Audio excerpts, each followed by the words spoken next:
Programa Fora da Curva, jornalismo, crítica e diversidade.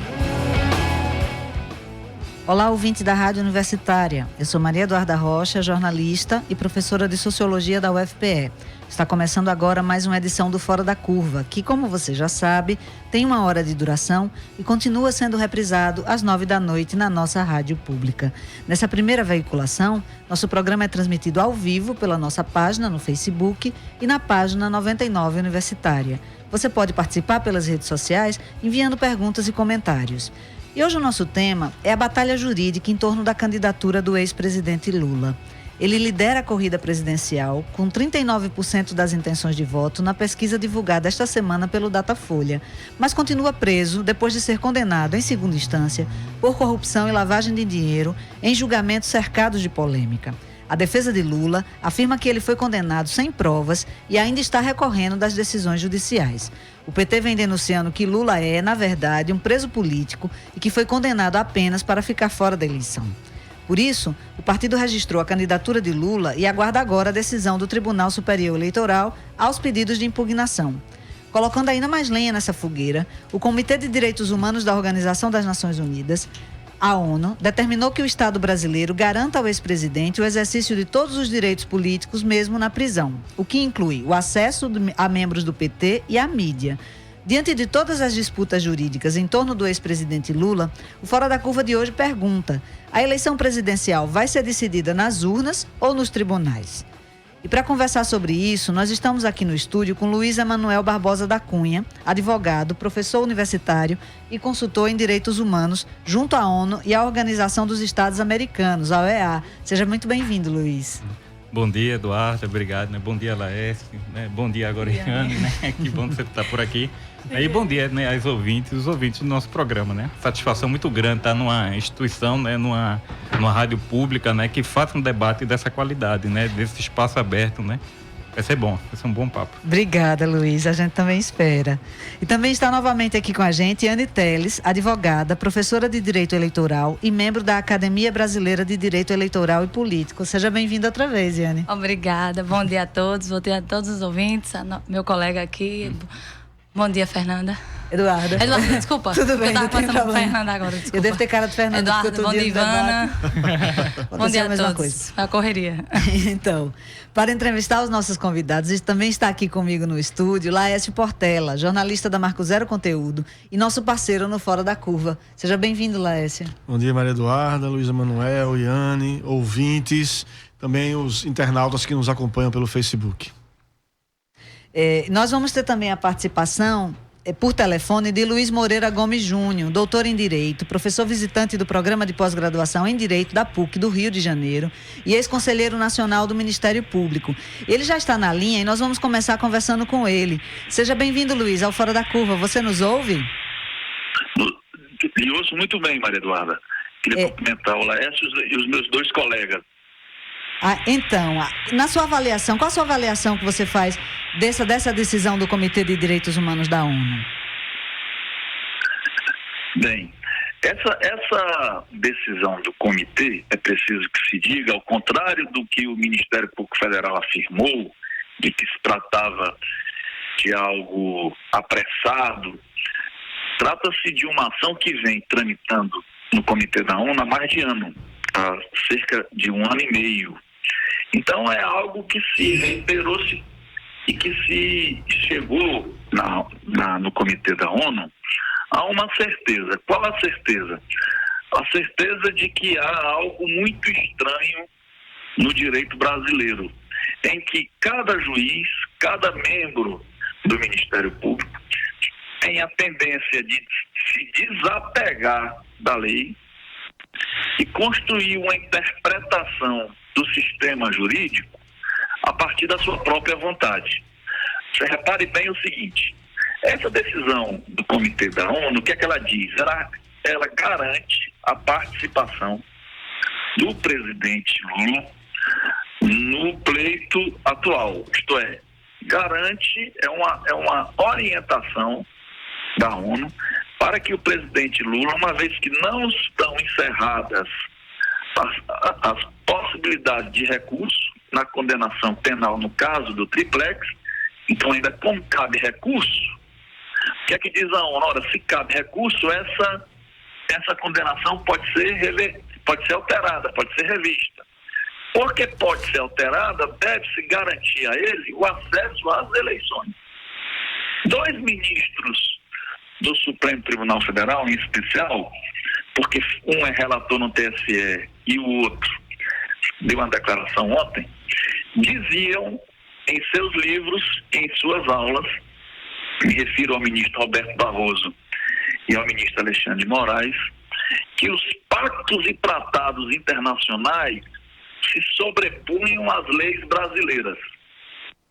Ora, não há questionar, portanto, não há de ser questionado, portanto, nem pelo ministro Barroso, relator no TSE, nem pelo ministro Alexandre de Moraes, a validade da orientação da ONU. Isto é, que o presidente Lula deve concorrer às eleições. A não ser que eles digam, esqueçam os que eu escrevi, né? Como Fernando Henrique Cardoso fez uma vez. Mas há uma diferença, viu, Maria Eduarda, entre a fala do Fernando Henrique e a dos 2 ministros. Qual? O direito não é só cultura. O direito também é instituição. Então, o sistema jurídico brasileiro há de se guiar com uma razoável medida de segurança. Por quê? Porque esse é o papel das instituições. O Fernando Henrique é sociólogo, então ele pode alterar os entendimentos dele, e isso ele paga, evidentemente, politicamente. Agora, juridicamente, ou o direito se presta a gerar segurança jurídica, e esse é o problema do Brasil. Qual é o problema do Brasil hoje? O problema do Brasil é que as instituições jurídicas têm colaborado decisivamente para a insegurança tanto da sociedade, porque perde no direito um referencial, quanto para as demais instituições. Repara, ora, se eu sou ministro do Supremo Tribunal Federal e defendo algo, e convenientemente, dependendo do caso que me chega, aquela minha opinião é alterada, qual é o papel que o direito exercerá doravante nas sociedades modernas, isto é, em especial na sociedade brasileira? Ele vai colaborar para a sua estabilidade ou ele vai colaborar para a instabilidade? O nosso problema é que desde o impeachment da Dilma, do golpe parlamentar que a presidenta Dilma sofreu, as leis e o arcabouço constitucional brasileiro tem sido trocado pela vontade daquele que aplica a lei. Isso é muito grave, realmente. É muito grave, porque o que é que você tem? Você tem o seguinte, Maria Eduarda, entre a lei e a vontade, os juízes têm optado pelas suas vontades. Ocorre que cada um tem a sua vontade, né? Então, o que é que nós vamos ter? Um país submetido aos caprichos. De quem? Daqueles que podem decidir. E por que o Brasil é obrigado? Você pode explicar para a gente, Luiz? Por que o Brasil é obrigado a seguir essa decisão do Comitê de Direitos Humanos da ONU a respeito dos direitos políticos de Lula? Repara o seguinte, Nandana. O Brasil é um país soberano, não é? Então, da perspectiva da teoria geral do Estado, os países soberanos a nada se obrigam. Ocorre que qual é a questão específica desse tratado? É que esses países, entre eles o Brasil, o que é que a comunidade internacional de nações faz? Eles constituem um concerto, uma pauta mínima, nesse caso, para a defesa dos direitos políticos e civis. E esses países, espontaneamente, autonomamente, aderem ao pacto. Como aconteceu com o Brasil. Vou traduzir aqui para os nossos ouvintes. Faz uma reunião e diz assim: venha, nós precisamos resolver esse problema aqui, essas questões. Qualquer questão. Quem é que está de acordo que nós precisamos resolver essa questão? Aí uns estão de acordo, outros não estão de acordo. Os que não estão de acordo não participam daquele negócio, daquele assunto. O Brasil é um dos países que está de acordo com que a ONU arbitre essas questões de direitos políticos e civis. O Brasil, então, não pode estar de acordo, não pode formalmente participar desse tratado, desse pacto, desse acordo, e agora, só agora, porque o processo do Lula passou a ter capa, passou a ser identificado, o Brasil emitir um sinal dizendo o seguinte: bem, nós concordamos até agora, mas como o caso se refere ao ex-presidente Lula, nós não estamos de acordo.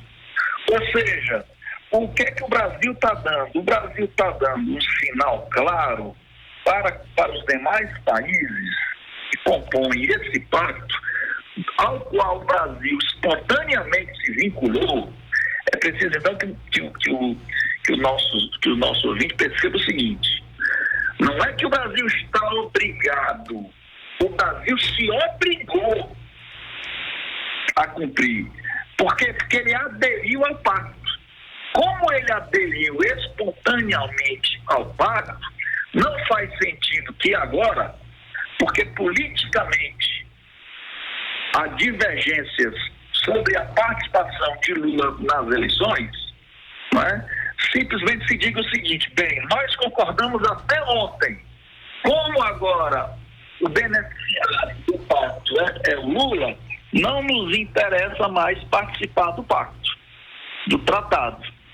Ou seja, do ponto de vista jurídico e para as relações internacionais, o que o Brasil revela é um capricho, é um arbítrio impressionante, que vincula o Brasil às piores ditaduras do mundo. Só essas ditaduras, 2 ou 3, não aceitam, não convalidam os pactos que esses mesmos países aderiram.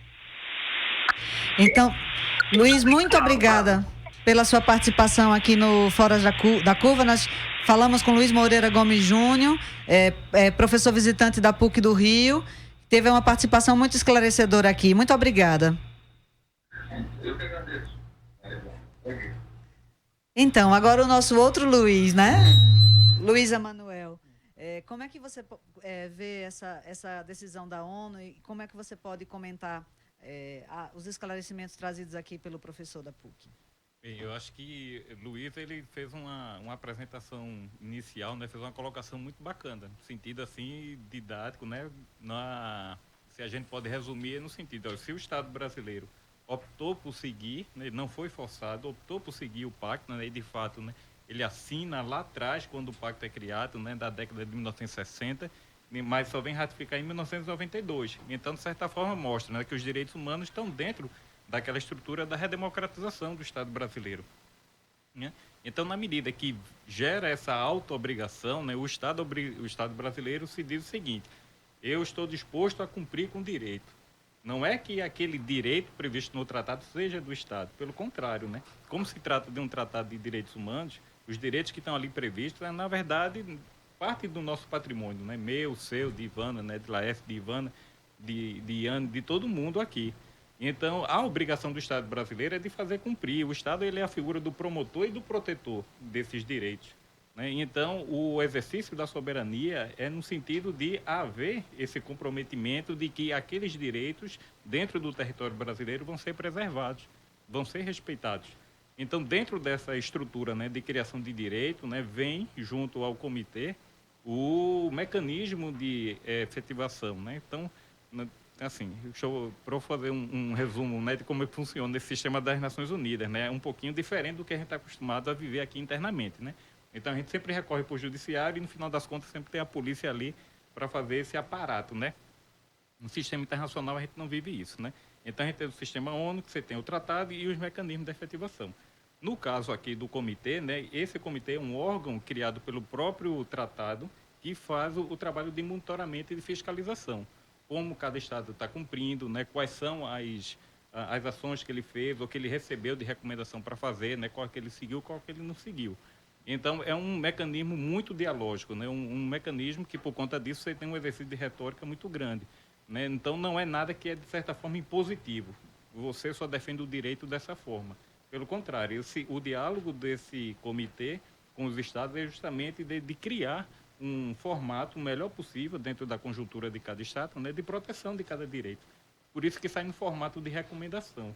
O fato de sair, né, como recomendação não quer dizer no sentido comum que o Estado vai escolher ou não cumprir. É só um conselho, né? Não é um só conselho, né, porque afinal de contas o direito não é dele, não é o Estado que está transigindo nem negociando. O direito é nosso, o Estado só vai transigir uma situação ou outra de como melhor cumprir com a proteção daquele direito. E então é assim que funciona essa dinâmica, né? Então, na verdade, você tem uma imposição, tem uma obrigação. Agora, essa obrigação não é tratada de forma tão grosseira e coercitiva, né? Aí já é também por conta da especificidade do diálogo, né, das relações internacionais, né, da diplomacia, né? Você perceba que o diálogo do diplomata é sempre afirmativo, nunca é negativo nem positivo, o que não quer dizer que você está transigindo permanentemente, né? Isso. E você, Yane? Olha, com essa novidade, né? Eu digo em relação à decisão da ONU, eu acredito que vai ter... A Justiça Eleitoral vai ter um cuidado. Eu não acredito que isso vai ser violado e, pelo contrário, a Justiça Eleitoral vai ter esse cuidado para não judicializar o processo de registro. Cercear a defesa, eu digo a defesa de Lula, para judicializar o processo de registro. Vai ser resolvido dentro da Justiça Eleitoral. E eu não acho que os prazos vão ser cumpridos, Maria Eduarda. A questão é o seguinte, por exemplo, hoje, com certeza hoje Barroso deve abrir o prazo aí para a defesa de Lula, que são 7 dias, em relação às impugnações que foram 15, 16. 16, eu acabei de checar aqui, 16 pedidos de impugnação em relação ao registro. Que aí quem pode fazer é partido, coligação e o Ministério Público. E aí temos essa mescla aí nas impugnações, nos pedidos de impugnações em relação ao registro. Então, hoje ele deve pedir o prazo, que só começa amanhã, são 7 dias, né? E acredito que a defesa de Lula vai pedir, como é que se diz? Vai tentar todos os instrumentos em relação à defesa, vou colocar assim de uma forma genérica, né? Mas que não vincula o relator a aceitar. Inclusive, ele pode rejeitar até as alegações finais, que são as considerações antes do julgamento. E aí, encurta a fase, né, para o julgamento do registro, mas não está cerceando, né? Entende-se que não cerceia a defesa, porque ele tem essa discricionariedade em relação a alguns instrumentos que a Lula vai levar para a defesa. Ele pode decidir a respeito disso? Pode decidir a respeito disso. Os prazos vão ser cumpridos, né, em relação à Justiça Eleitoral, o que eu penso. E aí vão ser cumpridos, só que ele pode rejeitar em relação, inclusive, até as alegações finais, como eu estava falando, que são as últimas considerações para chegar no julgamento. O que é que vai acontecer? Vai para plenário, né, que eu acredito que vai lá para dia 4, 6 de setembro, sendo muito otimista, né? Porém, a gente tem que lembrar que dia 17 de setembro é o último dia para a substituição, o último dia é o prazo para se resolver em relação aos registros, né? A Justiça Eleitoral tem, porque é o dia que a urna também é lacrada. Sim. Né? Eu acredito que também essa situação, a Justiça Eleitoral queira correr por conta da propaganda eleitoral em rádio e televisão, que começa dia 31. Então, esse é o trâmite, esse é o que está acontecendo, eu digo, em relação à questão eleitoral, né? Enfim, na esfera eleitoral, é esse trâmite. Eu queria voltar um pouquinho à questão da ONU antes e perguntar a Luiz Emanuel, até pela experiência nessa área de direito internacional, queria trazer aqui 2 declarações. Uma do ministro da Justiça, Torquato Jardim, que declarou que a posição da ONU, né, a decisão do Comitê de Direitos Humanos da ONU era uma intromissão indevida e ideológica no processo político e do judiciário brasileiro. E a outra, uma declaração do candidato a presidente Jair Bolsonaro, de que caso ele seja eleito presidente, o Brasil sairia dessa ONU, uma ONU que ele considera comunista, né? Ele diz, inclusive, literalmente, se eu for presidente, eu saio da ONU, não serve para nada essa instituição. Pela tua experiência, acompanhando o direito internacional, as repercussões, que tipo de repercussão internacional? Como é que a ONU, como é que os especialistas da ONU que trabalharam durante, como você falou, não é uma decisão assoberbada tomada agora, é muito reflexiva. Se eu não me engano, a defesa de Lula entrou em 2016 com esse pedido para análise. Como é que isso deve ser recebido na ONU? Veja, nós estamos falando de um ministro da Justiça e do candidato segundo colocado no pleito presidencial de um país continental como o Brasil. Que tipo de repercussão internacional isso pode ter? Olha, num primeiro momento pode soar até de uma forma surpreendente, né? No sentido de não acreditarem, né? Porque isso aí você explicar né, pode parecer que é fake news. Os europeus, né? Para os americanos, até mesmo a diplomacia americana, né? Que é uma diplomacia seca, né? Que não é tão dialógica como a brasileira, né? Então, no primeiro momento, soa surpreendente, né? Umas falas dessa, né? Uma fala curta, né? Com um poder destrutivo fora de série, né? E, né, você vê, né, esperar isso de uma autoridade, né, por tanto tempo, né, o trabalho que a gente sempre teve aqui, né, com as ONGs no sentido de defesa de direitos humanos, era sempre diante de uma violação. A primeira coisa é pedir um posicionamento da autoridade, né, autoridade pública. Como é que você se posiciona, né, diante de uma violência policial ou de qualquer outra situação de violação, né? E aí você chega, né, de forma até quase de ofício, né, um ministro chega, né, no caso do ministro da Justiça, né, chegou e coloca dizer que é uma violação da soberania, né? O próprio Luiz colocou, né? Então, não é um ato, né, de violação de soberania. Ao contrário, o exercício da soberania do Estado brasileiro foi pedir permissão para participar do sistema internacional de proteção de direitos humanos. Então, soa até psicologicamente estranho, né? Você pedir para entrar no sistema e tentar desorganizar num posicionamento desse, né? Principalmente quando a gente ainda está vivendo, né, um processo de consolidação de democracia, né? Então, o que é que a gente está escolhendo fazer, né? Está escolhendo dizer que viver em democracia é muito difícil, porque todo mundo tem opinião, então é mais fácil a gente viver no autoritarismo, que só um tem fala, né? E o resto que quiser siga, né? Batendo, né, continência, como o Bolsonaro, né? E aí você também, né, ter uma fala dessa, dizer que vai sair do sistema de direitos humanos, né? De qualquer jeito, né, por um lado, né, dentro do direito internacional, a gente existe o ato de denúncia a um tratado. Então, do mesmo jeito que o Estado pede para participar de um sistema desse, ele pode também unilateralmente sair, né? Mas aí não tem efeito retroativo, né? Não tem efeito retroativo, porque afinal de contas os efeitos que já foram produzidos, né, no sentido de proteção, isso aí já está garantido. Isso aí a gente está pensando no sentido do mais formalista, né? Se a gente realmente pensa, né, para fazer uma interpretação no sentido mais humanista do sentido, né, fazer uma interpretação no sentido mais humanista, é o tipo da coisa. Você entra num sistema como esse de direitos humanos e você não sai. Não tem como você, né, tá dentro de uma estrutura... Soa como um casuísmo, né? Isso. É uma situação muito cômoda para fazer aquele discurso do chutar para a torcida, né? Então cria aquela ola, né, no momento, e depois se arrefece, né? Perde esse tempo, né? Então, se a gente pensa no sentido mais humanista, esse sistema de proteção de direitos humanos, quando você entra, você não volta. A não ser, claro, que você renuncie completamente a um regime democrático, né? E aí volta para a idade das cavernas, né? É isso que é a grande fala, né? O que a gente pode tirar é disso, né? O próprio ministro, o chanceler, né? Também o ministro das Relações Exteriores, falou que se trata de uma mera recomendaçãozinha, então ele não tem efeito vinculativo, né? Vinculante, não tem efeito vinculante. Isso aí, imaginar, né? Os diplomatas de carreira que eu conheço, eu vi isso do ministro, né? Eu acho que devia haver uma greve geral do Itamaraty, né? Então vamos botar esse ministro para fora. Mas é o que se espera de um ato político, de um desgoverno, né? Então tá lá para proteger, fazer essa defesa, né? Então, a gente também ouviu Jaime Benvenuto, que é professor da Universidade Federal da Integração Latino-Americana, em cooperação técnica com a Universidade Federal do Pernambuco. Ele é doutor em Direito Internacional e pós-doutor em Direito Internacional dos Direitos Humanos. Ele explica um pouco para a gente o que é o significado desse Comitê de Direitos Humanos dentro da ONU. Vamos ouvi-lo. Há uma diferença que é feita juridicamente, politicamente também, entre o trabalho feito pelos mecanismos de monitoramento, é o caso dos comitês de direitos humanos, o Comitê de Direitos Humanos, o Comitê de Direitos Econômicos, Sociais e Culturais, o Comitê sobre Direitos da Mulher e assim por diante, e o trabalho dos tribunais.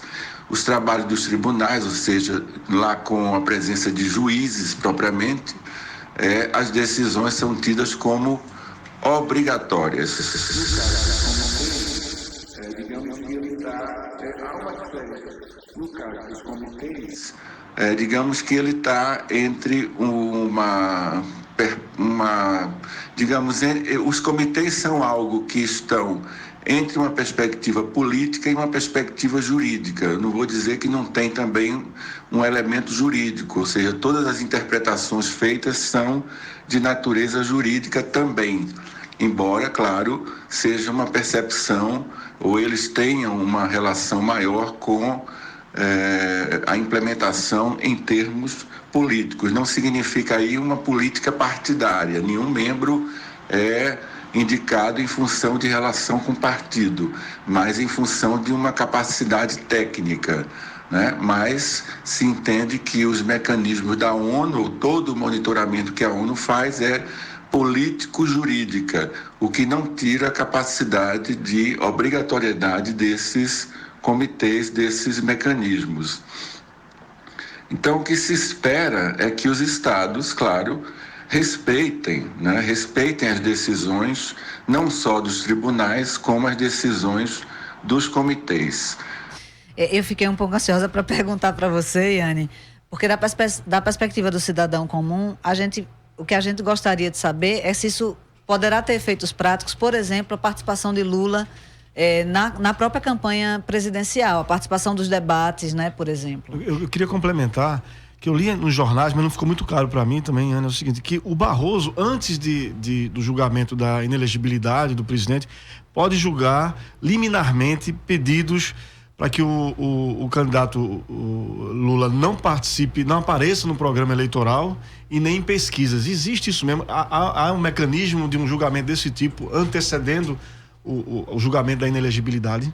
Olha, eu desconheço na jurisprudência eleitoral e na própria legislação, né?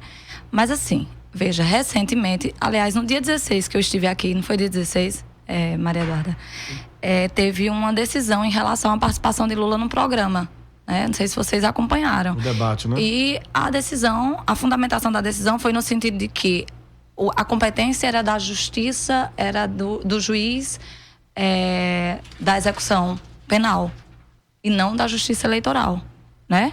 Então, veja como é que a coisa está sendo tratada. Então, eu posso lhe resumir, assim, ser bem objetiva na resposta, sem fundamentar tanto, mas falando sobre essa decisão. Um exemplo. Veja, a legislação permite que o subjúdice participe de todos os atos de campanha, né? O subjúdice é o registro ainda pendurado. Estou falando assim, bem formal. Sem decisão final, né? Então, estando ele ainda pendurado com o registro para ser julgado, subjúdice, ele participa de todos os atos de campanha. Porém, a gente já viu, por exemplo, como dia 16, essa decisão no sentido de que a justiça eleitoral, digamos assim, vou falar a palavra se eximiu, mas só para ficar um pouco mais fácil de se entender, disse que a competência era do juiz de execução penal, porque se trata do direito do preso. E aí entra aí, né, Luiz, na questão do direito do preso, nosso Pacto de São José da Costa Rica, que a gente discute muito a questão agora das audiências de custódia também. Sim. Nesse sentido. E aí os direitos e garantias fundamentais que estão lá também, que está no nosso pacto, e o direito eleitoral, os direitos políticos, né, são trazidos no nosso pacto, que é o direito de votar e ser votado. Está sendo cerceado. Porque, veja, nós, cidadãos, é que estamos perdendo com a falta da participação do candidato, não é propriamente Lula. Sim. Então a gente tem que entender Se trata dos direitos políticos daqueles que teriam intenção de votar nele, né? Com certeza. Também. Deixa eu fazer uma pergunta em relação à lei da ficha limpa.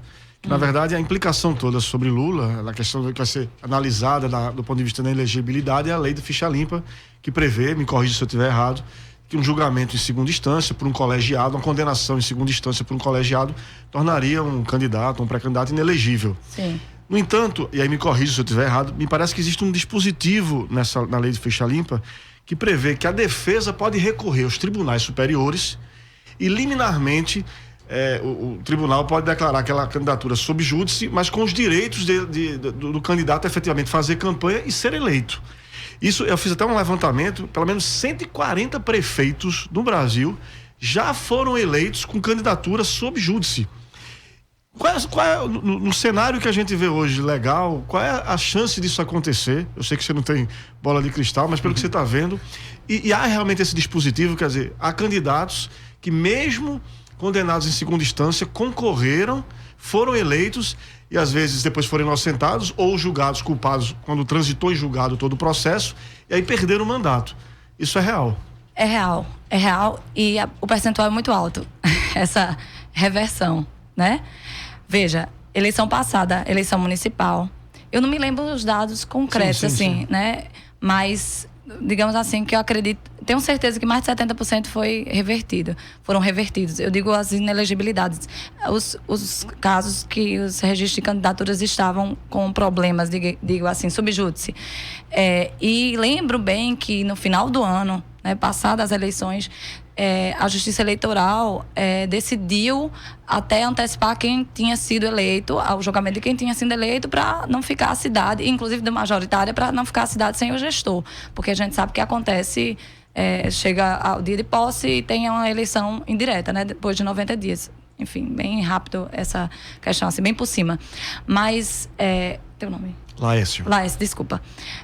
Laércio, realmente essa possibilidade existe, que a própria lei da ficha limpa traz um dispositivo, porque a inelegibilidade, a causa de inelegibilidade que, por exemplo, Lula, né, já que estamos falando propriamente do caso Lula, está inserida, é uma inelegibilidade temporária, digamos que temporária, porque precisa se resolver o processo, porque tem possibilidade de se resolver o processo na esfera criminal, ou seja, o processo que deixa ele incorrer na causa de inelegibilidade, que o coloca na causa de inelegibilidade. Então, existe essa possibilidade na própria lei da ficha limpa e existe também o que você falou, que você está sabendo dados melhores que eu em relação a quantos conseguiram reverter a história. Realmente, se consegue reverter muitos quadros, né? Todo ano de eleição existe esse problema com registro, que, ao meu ver, a legislação precisa ser melhorada. Eu acho que eu já falei aqui uma outra vez. Eu acho que talvez a saída seja antecipar o período do registro de candidatura, para que a gente não fique nessa insegurança e aí acabe das coisas precisarem ser resolvidas de forma casuística, né? Como é o caso que se aparenta, o caso Lula, né? Então, até agora, a legislação é essa. Se trabalhou dessa forma, a jurisprudência é essa, ou seja, não existe jurisprudência negando o direito de participar do processo eleitoral um candidato subjúdice. E agora queremos decidir de formas, com teses, né, com coisas, digamos, mirabolantes, Luiz. Obrigada. Acho que se encaixa. Mas é isso. Mas eu não acredito, rapidinho, só para complementar, eu nem acredito que vai ser utilizada a tese da irregistrabilidade, como falei aqui da outra vez. Eu acredito que os prazos vão ser cumpridos, vai ser resolvido na própria Justiça Eleitoral, a fase do processo, de julgamento do registro, justamente com essa preocupação de não se judicializar, né, de cercear a defesa para judicializar e protelar a participação de Lula, né, e chegar a um primeiro turno. Acredito que será dessa forma. Só para tirar uma dúvida para os nossos ouvintes, se o TSE decidir pela inelegibilidade, o assunto está encerrado ou cabe recurso no STF? Cabe. Com a possibilidade do que eu estava dizendo, candidatura sob júdice, mas mantendo-se o direito de se candidatar e de ser eleito, inclusive. Sim, cabe, inclusive por N questões, até se a defesa de Lula achar uma saída no sentido de cerceamento de defesa, tá? Encurtamento de prazo, enfim, até com essa decisão da ONU que, digamos assim, eu vou falar a palavra ajuda, mas a ajuda corrobora nesse sentido, né? Perfeito. É para trazer entrevistas críticas sobre o que está acontecendo no país que o Fora da Curva está no ar, de segunda a sexta, aqui na Rádio Universitária, a nossa rádio pública. Programa Fora da Curva. Análise crítica de assuntos do interesse público.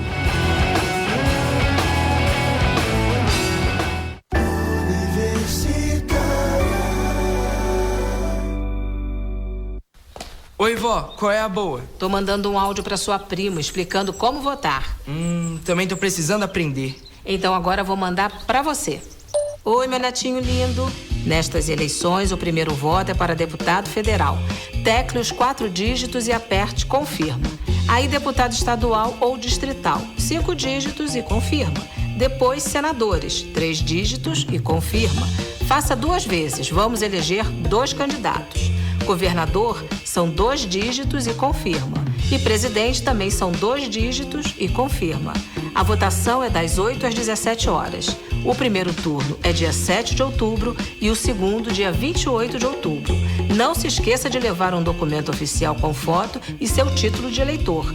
Ou só o e-título no celular se você tiver biometria. Pronto. Você é a melhor, vó. Calma aí, você não vai embora sem tirar uma selfie comigo. Justiça Eleitoral.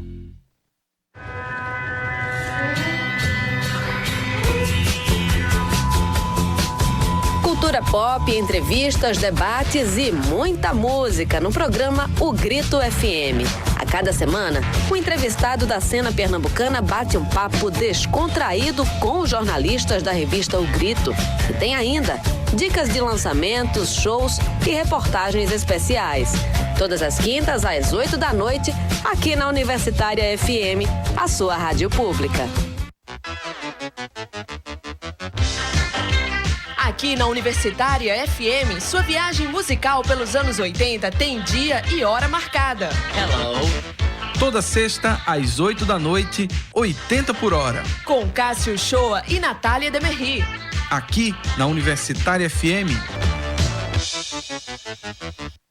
Curta a página da Universitária no Facebook e acompanhe todas as novidades da nossa programação. Participe das transmissões ao vivo, direto dos nossos estúdios. Curta, comente, compartilhe o conteúdo multimídia da nossa rádio pública. facebook.com/99 Universitária. 99.9 MHz.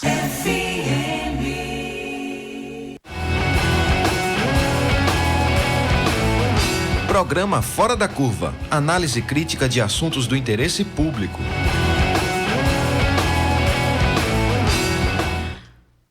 Então, Luiz, eu queria voltar com esse ponto, né? Em que medida você acredita que essa decisão da ONU de tentar garantir os direitos políticos de Lula pode ter alguma influência na justiça brasileira, especialmente na justiça eleitoral? Certo. Do ponto de vista, né, no caso, né, do meu exercício, né, praticamente regular de direitos humanos e nessa órbita com o direito internacional, eu vejo isso com muita facilidade, com muita tranquilidade, até mesmo porque eu imagino que está dentro de todo um bloco de constitucionalidade. Então não dá para fazer, né, a avaliação de uma candidatura do ex-presidente Lula simplesmente usando só o direito eleitoral. E tratando dessa parte do direito internacional, principalmente com a decisão do comitê, né, indicando para que o direito dele seja protegido, justamente evitando ações futuras que venham a prejudicar esse direito, né, como uma mera questão circunstancial que está aparecendo, né?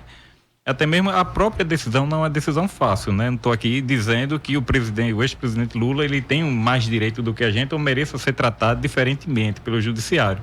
Claro que não, mas aí a gente está falando de uma pessoa, né, que tem o direito, tem direitos políticos, inclusive, né, tanto ativo como passivo, né, e é o principal candidato, né, sem falar que quando foi presidente foi o que saiu com o maior grau de aprovação.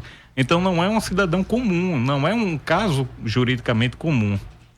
Então não dá simplesmente para avaliar só do ponto de vista, né, de uma legislação eleitoral, esquecendo um exercício de interpretação junto com a Constituição e da Constituição com os tratados internacionais e agregando essa decisão do comitê.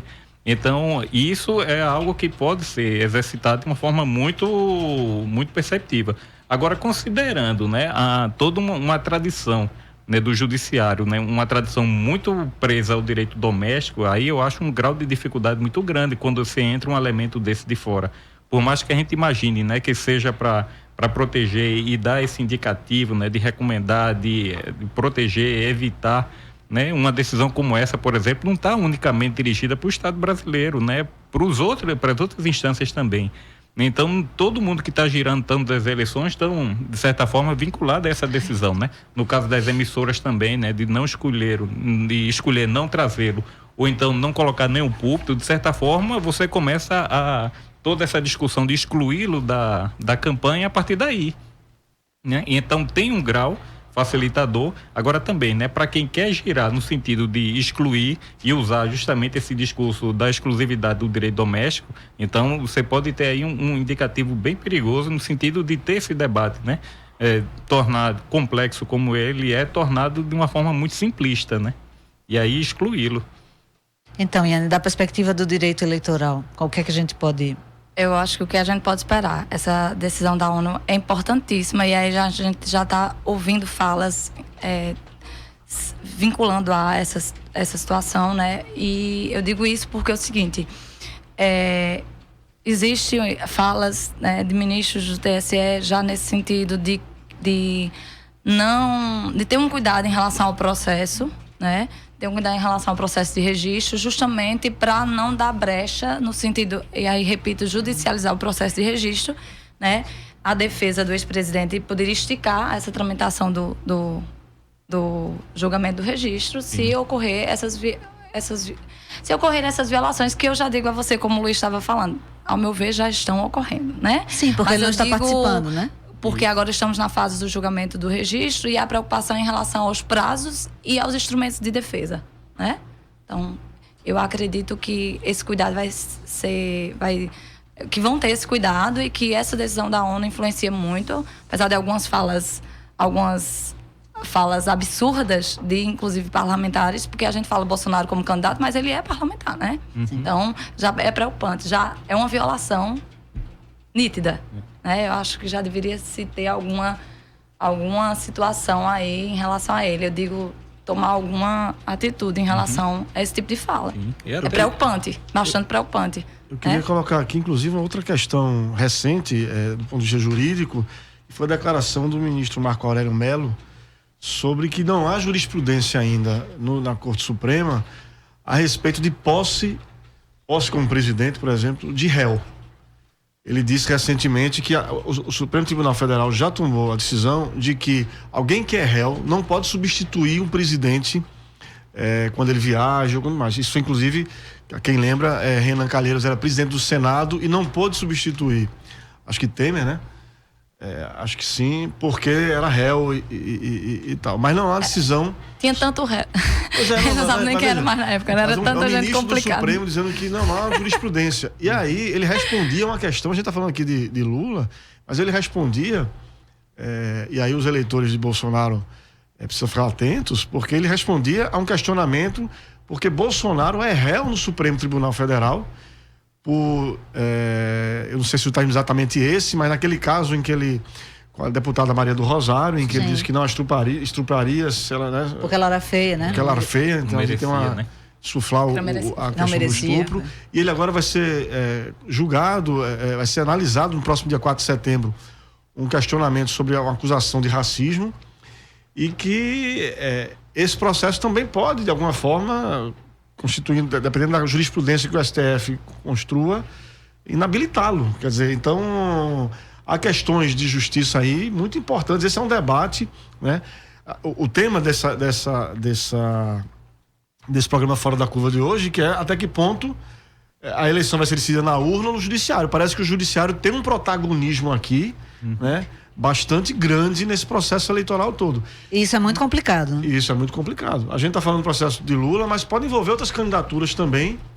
Eu diria que até serviram ao processo de desestabilização democrática do Brasil, e talvez agora para alguns setores, inclusive da direita, já não sirvam mais, né? E a gente pode ter outros novos movimentos do judiciário. É preciso estar atento, né? Tudo isso é muito complicado, né? A gente fica se perguntando. Mas uma questão que me vem à cabeça é que, como você disse, Yane, esses direitos políticos já estão sendo violados, né? Na medida em que ele não pode participar de debate, as emissoras de TV estão fazendo esses debates sem a participação de Lula e sem a convocação do vice, né? Então já tem uma candidatura sendo prejudicada também, entre outras razões, por esse clima de instabilidade jurídica que a gente está vivendo. Sim, e que as emissoras não são proibidas. Na verdade, essa insegurança dá essa margem, né? Para, enfim, não ter esses convites, digamos assim. Mas não são proibidas. A verdade é que a justiça precisa definir essa situação. E como eu disse, dia 16, sobre acredito que o último que foi julgado em relação a isso, que foi no dia 16, a postura foi no sentido de que a competência é da justiça comum e não da justiça eleitoral. A justiça eleitoral vem, aliás, a legislação eleitoral traz no seu escopo, dizendo a possibilidade da participação, né? Mas aí recai, né? recai, eu digo assim, a fundamentação recai sobre a justiça comum e fica nessa situação e estamos aí sem a participação. Dia 30 começa. Dia 31, né? pois Dia 31, é. desculpa, dia 30. E aí eu digo dia 30, até fiquei com a data dia 30, porque os pessimistas acham que a justiça eleitoral até dia 30 resolve, por conta da propaganda. Era essa pergunta que eu ia fazer, porque caso não resolva, Lula participa ou não participa? Então, veja, eu digo, vamos lá. Eu até no início falei sobre o compromisso de falar sobre isso. A legislação permite, a legislação eleitoral permite, as últimas decisões, né, digamos assim, a última fala sobre o assunto é fundamentar que a competência não é da Justiça Eleitoral e até agora ele não pôde. E como nós já estamos percebendo os direitos violados por N motivos, né? Luiz falou algumas situações aqui.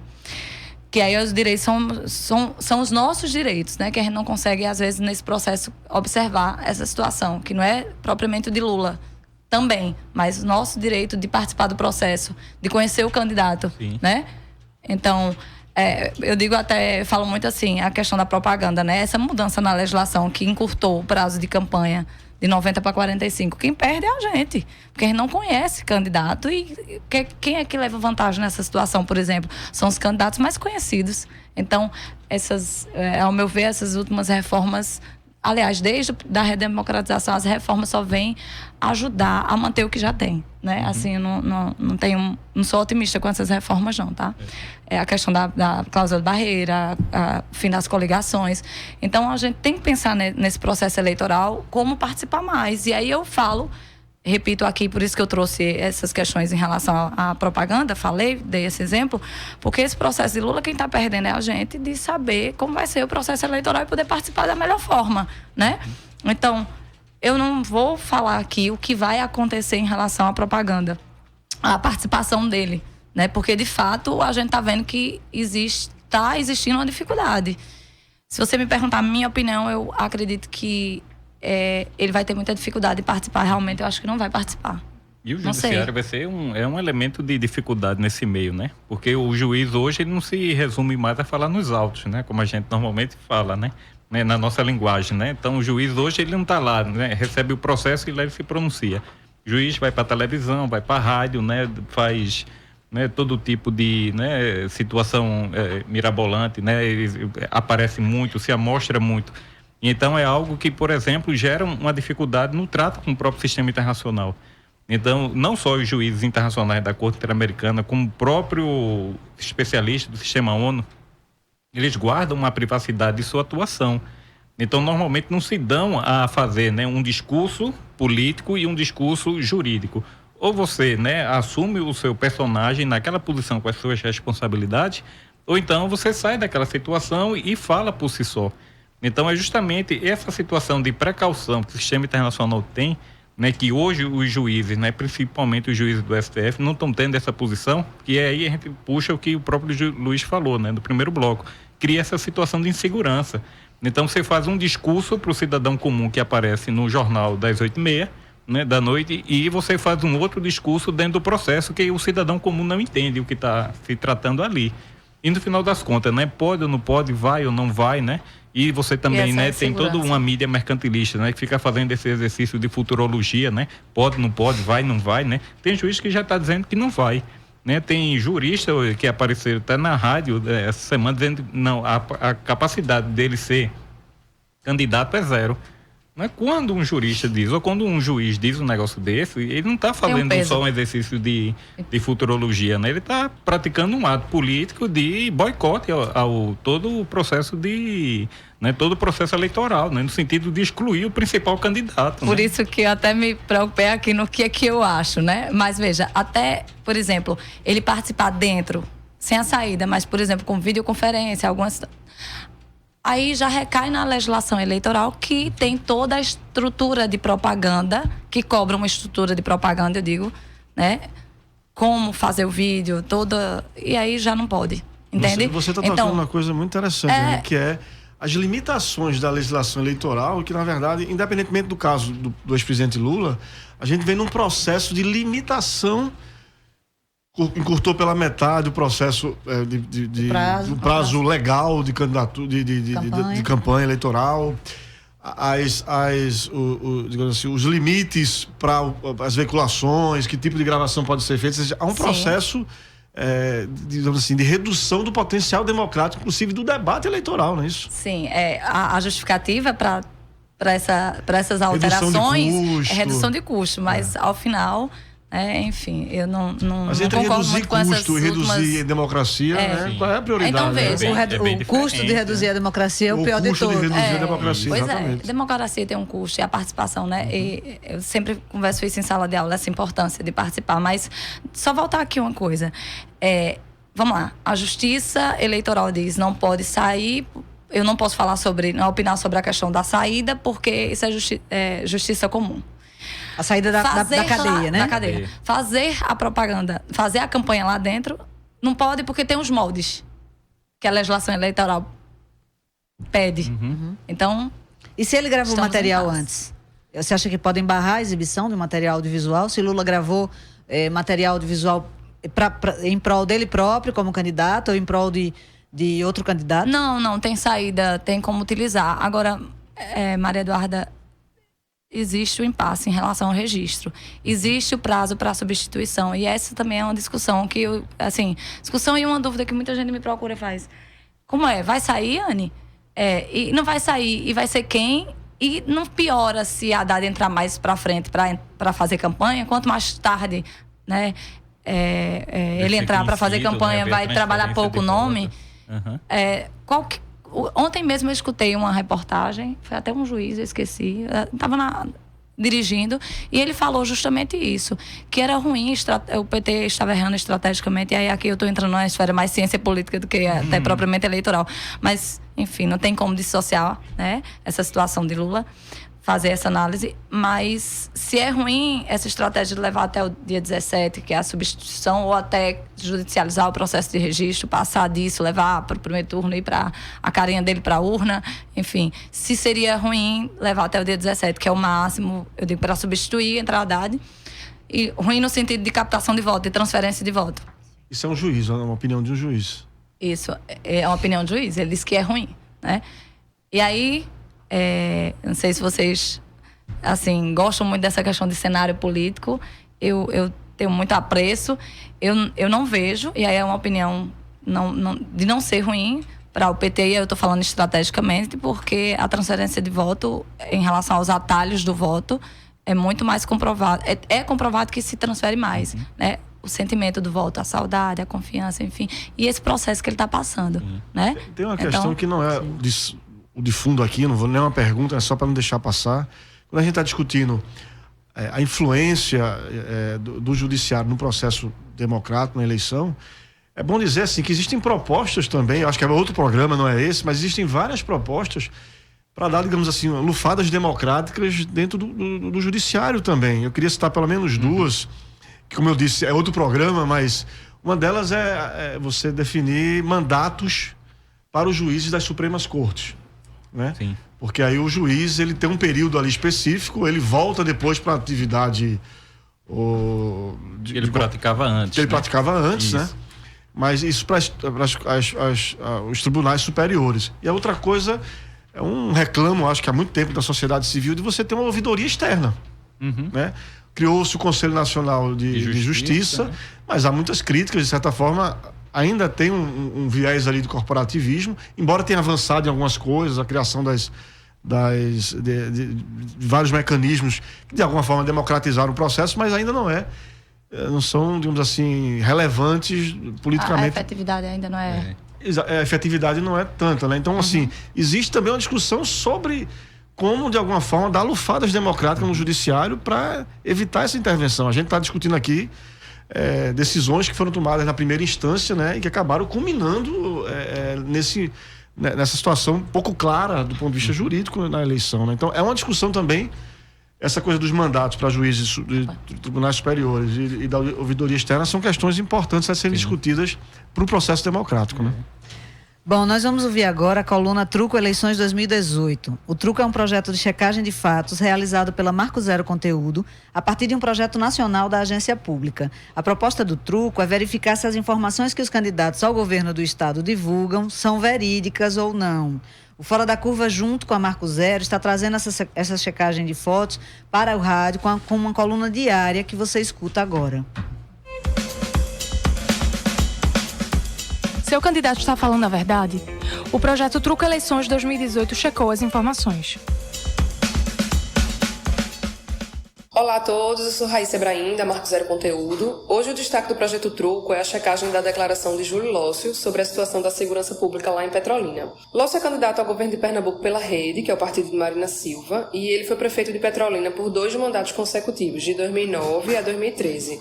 Era uma época que ele era afiliado ao PMDB. Recentemente, durante uma entrevista na Rádio Cultura do Nordeste, lá em Caruaru, Lócio disse que houve uma redução da taxa de homicídios em Petrolina quando o programa Pacto pela Vida ia bem. Isso é até 2013, porque depois disso os índices de homicídios começaram a piorar no estado, até que eles explodiram no ano passado, quando mais de 5 mil pessoas foram assassinadas. Mas vamos voltar ao nosso processo de checagem. A equipe do candidato disse pra gente que ele se baseou em números publicados no blog do José Geraldo, em uma matéria de 2014. Essa matéria usava como fonte o 5º Batalhão da Polícia Militar, que é responsável pela segurança lá na área de Petrolina. E aí o Truco foi atrás dos levantamentos oficiais para checar se realmente essa queda na taxa de assassinatos em Petrolina aconteceu. A gente abriu os dados da SDS, que é a Secretaria de Defesa Social, e comprovamos, a violência realmente caiu lá em Petrolina no período destacado por Lócio, isso é, até 2013. E também caiu no final do seu 2º mandato. Por isso, o Truco nos estados atribuiu o selo verdadeiro à frase de Lócio. Mas como vocês já devem ter percebido, a intenção do Truco não é só atribuir selos, né? A gente também tem a ideia de contextualizar esses dados que são ditos pelos candidatos ao governo do estado. Então, nessa frase de Lócio, a gente fez questão de fazer algumas observações, né? Isso porque, apesar da queda de homicídios nos 2 primeiros anos da prefeitura dele, lá em Petrolina, quando a taxa era de mais ou menos 30 por 100 mil habitantes, nos anos seguintes, até 2013, essa taxa ela oscilou com viés de crescimento. O que é que isso significa?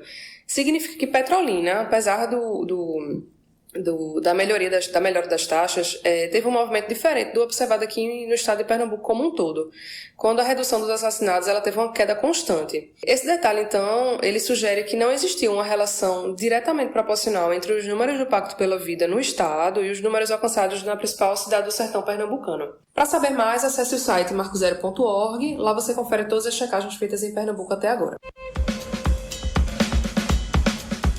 Truco Eleições 2018. Projeto de checagem da agência pública e da Marco Zero Conteúdo em parceria com o programa Fora da Curva.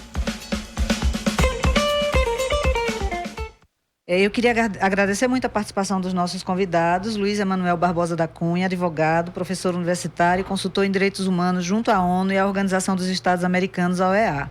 E também Yane Teles, advogada, professora de Direito Eleitoral e membro da Academia Brasileira de Direito Eleitoral e Político. Yane, você tem um recado rapidinho pra gente, né? É para avisar que hoje é o último dia que o eleitor tem para se habilitar perante a Justiça Eleitoral para votar em trânsito. Que vota em trânsito, vota para presidente. Então, hoje, o último dia, levando um documento com foto oficial, é importante, né? A informação é importante para participar do processo eleitoral, pelo menos para presidente da República. Então, até hoje. Então, eu vou ficando por aqui. Amanhã tem mais discussão Fora da Curva para você. Para ficar por dentro dos assuntos que vamos tratar nos nossos programas, é só acompanhar as nossas redes sociais. Por lá, continuamos divulgando informações sobre o tema de hoje e muitas outras que você não encontra por aí. Fora da Curva de hoje teve a produção de Ivana Festini com a colaboração de Guilherme Falcão, que também ficou nas redes sociais com Débora Rodrigues. Os trabalhos técnicos foram de Marco Antônio, com apoio de Roberto Peixoto. Esta foi a edição do dia 23 de agosto de 2018 e muito obrigada por sua audiência. O programa Fora da Curva é uma realização do Departamento de Comunicação Social, com o apoio do Departamento de Sociologia e do Núcleo de Rádio e TV Universitárias. Parceria com o Marco Zero Conteúdo, Centro das Mulheres do Cabo, SOS Corpo, Centro Sabiá, Terral Coletivo de Comunicação, Centro de Cultura Luiz Freire. Esse programa fica disponível em nossa página do Facebook e no canal do YouTube. Acompanhe as nossas redes sociais, porque nós também divulgamos por lá muita informação que você não vê por aí. A música tema deste programa foi composta pela banda Diablo Motor. Programa Fora da Curva. A gente fala o que a maioria cala.